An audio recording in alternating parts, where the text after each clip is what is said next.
Baik. Bismillahirrahmanirrahim. Assalamualaikum warahmatullahi wabarakatuh. Alhamdulillah wassalatu wassalamu ala Rasulillah wa ala alihi wa sahbihi wa mawallah. Amma ba'du. Allahumma la sahla illa ma ja'altahu sahla wa anta taj'alul hasna idza syi'ta sahla. Allahumma anfa'na bima 'allamtana wa 'allimna ma yanfa'una wa zidna 'ilma. Baik, hari ini tanggal 6 April 2021. Insya Allah kita akan kembali membaca tafsir dari software Quran Tadabbur, yang pada pertemuan yang lalu kita sudah membahas ayat 1 sampai ayat 3 di tafsir Ibnu Katsir. Dan insyaallah kita akan membaca pada ayat yang keempat. Saya mulai. Wa min syarrin naffatsati fil 'uqad. Dan dari kejahatan perempuan-perempuan penyihir yang meniup pada buhul-buhul talinya. Tafsirnya ini lumayan panjang. Firman Allah Subhanahu wa taala, "Wa min syarrin naffatsati fil 'uqad." Dan dari kejahatan wanita-wanita tukang sihir yang menghembus pada buhul-buhul. Mujahid, Ikrimah, Al-Hasan, Qatadah, dan Adhab telah mengatakan bahwa yang dimaksud ialah wanita-wanita penyihir. Mujahid mengatakan bahwa yaitu apabila wanita-wanita penyihir itu menghembus pada buhul-buhulnya. Ibnu Jarir mengatakan telah menceritakan kepada kami Ibnu Abdul A'la, telah menceritakan kepada kami Ibnu Saur dari Ma'mar, dari Ibnu Tawus, dari ayahnya, yang mengatakan bahwa tiada suatu perbuatan pun yang lebih mendekati kepada kemusyrikan selain dari ruqyatul hayyah dan majanin, yakni sejenis perbuatan sihir. Di dalam hadis lain disebutkan bahwa malaikat Jibril datang kepada Nabi SAW lalu bertanya, "Hai Muhammad, apakah engkau sakit?" Nabi SAW menjawab, "Ya." Nah, Jibril berkata, ini berdoa dengan menyebut nama Allah yang meruqyahmu dari semua penyakit yang mengganggu dan dari kejahatan setiap orang yang dengki dan kejahatan pandangan mata. Semoga Allah menyembuhkanmu. Barangkali hal ini terjadi di saat Nabi SAW sakit akibat terkena sihir.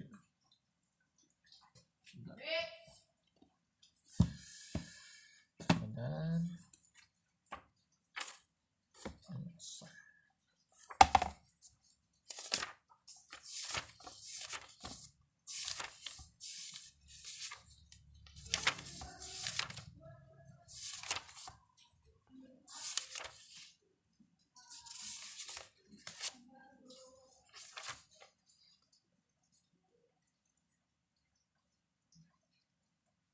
jadi ini lafaz Arabnya ya, saya bacakan doanya Jibril alaihissalam. Bismillahi arqika min kulli syai'in yu'dzika min syarri kulli nafsin au aini hasidillahu yasfika. Dengan menyebut nama Allah, aku meruqyahmu dari segala penyakit dan mengganggumu, dan dari segala kejahatan orang yang dengki dan ain. Semoga Allah memberimu kesembuhan.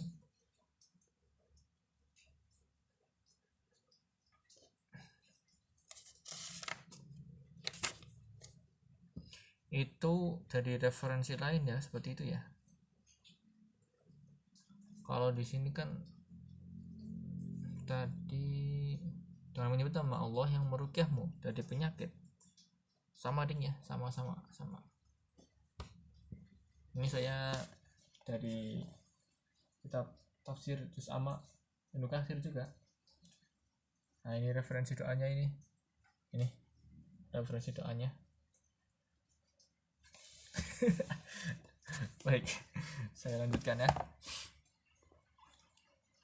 Kemudian Allah SWT menyelamatkan dan menyembuhkannya dan menolak rencana jahat para penyihir dan orang-orang yang dengki dari kalangan orang-orang Yahudi, lalu menimpakannya kepada mereka dan menjadikan kehancuran mereka oleh tipu muslihat mereka sendiri hingga mereka dipermalukan.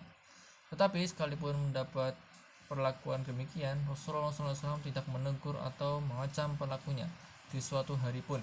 Bahkan beliau merasa cukup hanya meminta pertolongan kepada Allah. Dan dia menyembuhkan serta menyehatkannya. Imam Ahmad mengatakan telah menceritakan kepada kami Abu Muawiyah, telah menceritakan kepada kami Al-A'mash dari Yazid ibnu Hibban dari Zaid ibnu Arqam yang mengatakan bahwa seorang lelaki Yahudi menyihir Nabi SAW.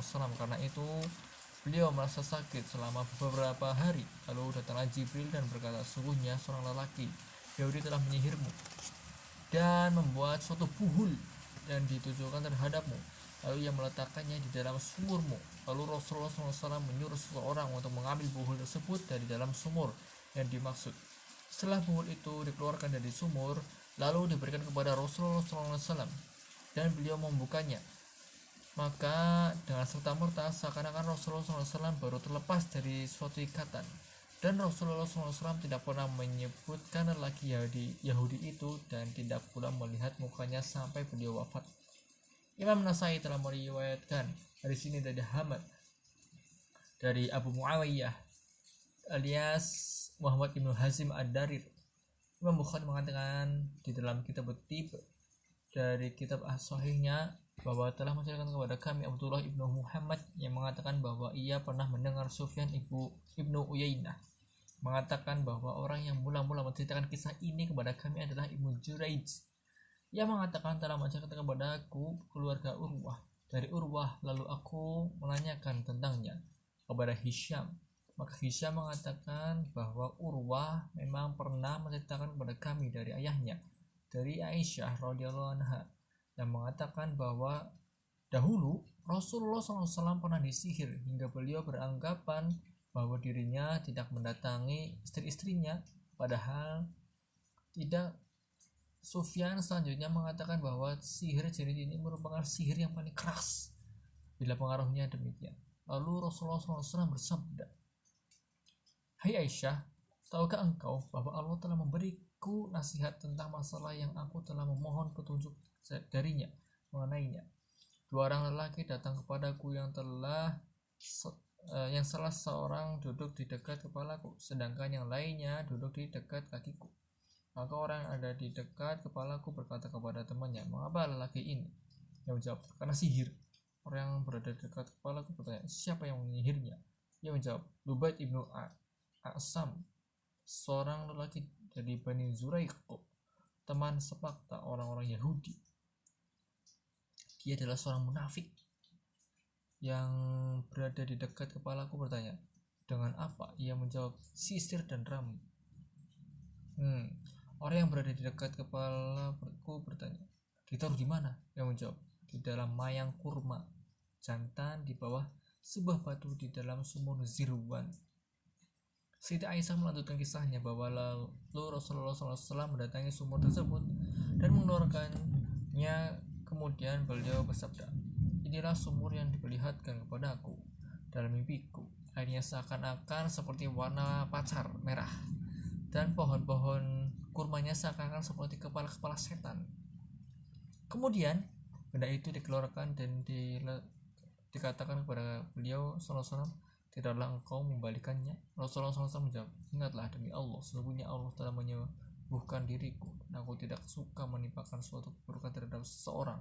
Dan Imam Bukhari mengisnadkan hadis ini melalui Isa ibnu Yunus Abu Damrah alias Anas ibnu Iyad Abu Samah dan Yahya al-Qattan, yang di dalamnya disebutkan bahwa Aisyah radhiyallahu anha mengatakan bahwa beliau SAW sering berilusi seakan-akan telah melakukan suatu padahal tidak. Dalam riwayat ini disebutkan pula bahwa setelah itu Nabi SAW memerintahkan agar sumur tersebut dimatikan lalu ditimbun. Imam Bukhari menyebutkan bahwa hadis ini diriwayatkan pula oleh Ibnu Abu Sanad dan Lais ibnu Sa'ad dari Hisham. Imam Muslim meriwayatkan melalui hadis Abu Usamah alias Hamad ibnu Usamah dan Abdullah ibnu Namir. Imam Ahmad meriwayatkan dari Affan, dari Wahab, dari Hisam dengan syarat yang sama. Imam Ahmad meriwayatkan pula dari Ibrahim ibnu Khalid, dari Ma'mar, dari Hisham, dari ayahnya, dari Aisyah, yang menceritakan bahwa Nabi SAW tinggal selama 6 bulan, sering mengalami seakan-akan mengerjakan sesuatu. padahal kenyataannya tidak. Nah, karena sihir itu ya, yang tadi kan bahwa beliau SAW seperti tidak pernah mendatangi istri-istrinya, padahal tidak demikian, padahal beliau mendatangi istri-istrinya. Dan ini tinggal selama 6 bulan sering mengalami seakan mengerjakan sesuatu. Nah, ini di sini seakan-akan mengerjakan sesuatu, padahal tidak. Kemudian datanglah kepadanya 2 malaikat. Salah seorang duduk di dekat kepalanya, sedangkan yang lain duduk di dekat kakinya. Seseorang berkata kepada yang lain, "Kenapa dia?" Yang lain menjawab, "Terkena sihir." Ia bertanya, "Siapakah yang menyihirnya?" Yang lain menjawab, "Labid ibnu Aqsam." Lalu disebutkan hingga akhir hadis.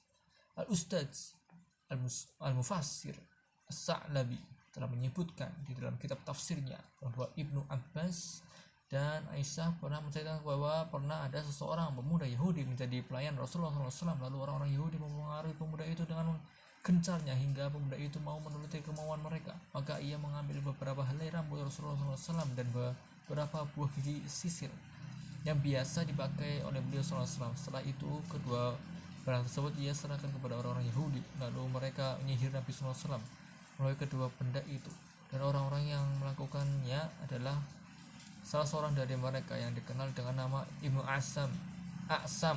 Kemudian kedua barang tersebut ia tanam di dalam sebuah sumur milik Bani Zuraiq yang dikenal dengan nama Zirban.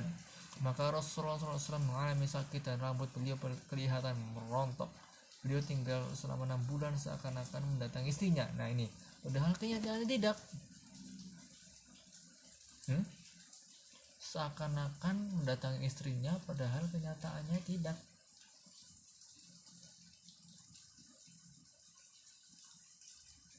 Dan beliau melihat kelihatan gelisah dan tidak mengetahui apa yang telah terjadi pada dirinya. Ketika beliau sedang tidur, tiba-tiba ada 2 malaikat datang kepadanya. Maka salah seorang duduk di dekat kepalanya, sedangkan yang lain duduk di dekat kakinya. Malaikat yang ada di dekat kakinya bertanya kepada malaikat yang ada di dekat kepalanya, "Apakah yang dialami oleh laki ini?" Yang menjawab, "Pengaruh tiba." Yang ada di dekat kakinya bertanya, "Apakah tib itu?" Yang menjawab, "Sihir." Yang ada di dekat kakinya bertanya, "Siapakah yang menyihirnya?" Yang menjawab, "Labib ibnu Aqsam, seorang Yahudi." Malaikat yang ada di dekat kakinya bertanya, "Dan apakah yang menyihirnya?" Ia menjawab, "Dengan rambutnya dan gigi sisirnya." Yang ada di dekat kakinya bertanya, "Di manakah hal itu diletakkan?" Yang menjawab, "Di dalam mayang kurma jantan di bawah batu yang ada di dalam sumur Zirban." Al-Jufr artinya kulit mayang kurma, dan Ar-Raufah adalah sebuah batu yang di dalam sumur tetapi menonjol, digunakan untuk tempat berdirinya orang yang mengambil air. Maka Rasulullah SAW terbangun dalam keadaan terkejut lalu bersabda, "Hai Aisyah, tidaklah engkau mengetahui bahwa Allah telah menceritakan kepadaku tentang penyakitku?" Lalu Rasulullah SAW menyuruh Ali, Zubair, dan Ammar ibn Yasir untuk mengeringkan sumur tersebut. Maka mereka bertiga mengeringkan sumur itu yang airnya kelihatan seakan-akan seperti warna pancar merah. Mereka bertiga mengangkat batu itu dan mengeluarkan wayang kurma yang ada di bawahnya. Maka ternyata di dalamnya terdapat beberapa helai rambut Rasulullah SAW dan beberapa gigi sisirnya. Dan tiba-tiba di dalamnya terdapat benang yang berbuhul mempunyai ikatan sebanyak 12 ikatan yang ditusuk dengan jarum. Maka Allah menurunkan 2 surat mu'awizatain. Dan setiap kali Rasulullah SAW membaca suatu ayat dari kedua surat tersebut, beliau merasa agak ringan hingga terlepaslah semua ikatan benang itu, dan bangkitlah beliau seakan-akan baru terlepas dari ikatan. Sedangkan Jibril AS mengucapkan dengan menyebut nama Allah, "Aku meruqyahmu dari segala sesuatu yang mengganggumu, dari orang yang dengki dan pandangan mata yang jahat." Ain ya. Semoga Allah menyembuhkan. Setelah itu mereka berkata, "Wahai Rasulullah, bolehkah kami menangkap orang yang jahat itu dan membunuhnya?" Rasulullah SAW menjawab, "Adapun diriku telah disembuhkan oleh Allah, dan aku tidak suka menimpakan keburukan terhadap orang lain." Demikianlah bunyi hadis ini tanpa isnad. Di dalamnya terdapat hal yang gharib, dan pada sebagiannya terdapat mungkar yang parah, dan sebagiannya lagi ada yang diperkuat oleh hadis-hadis yang telah disebutkan di atas. hanya Allah yang maha mengetahui. Wallahu a'lam bishawab.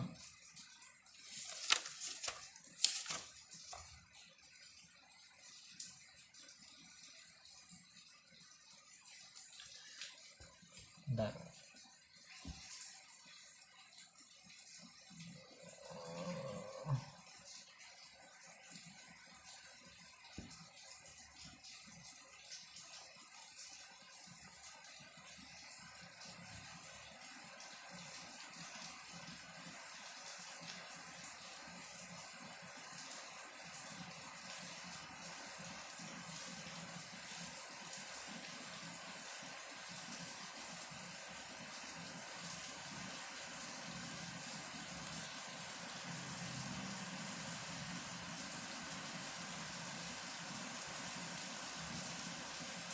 Oh, maaf ya tadi ya. Ternyata yang benar adalah Rasulullah SAW mendatangi istrinya, padahal tidak, seperti tadi ya, mengerjakan sesuatu padahal tidak. Mohon maaf atas kekeliruannya tadi. Saya sangat mohon maaf. Semoga yang tadi ini bermanfaat ya. Saya akhiri, subhanakallahumma wa bihamdika asyhadu an la ilaha illa anta astaghfiruka wa atubu ilaik. Assalamualaikum warahmatullahi wabarakatuh.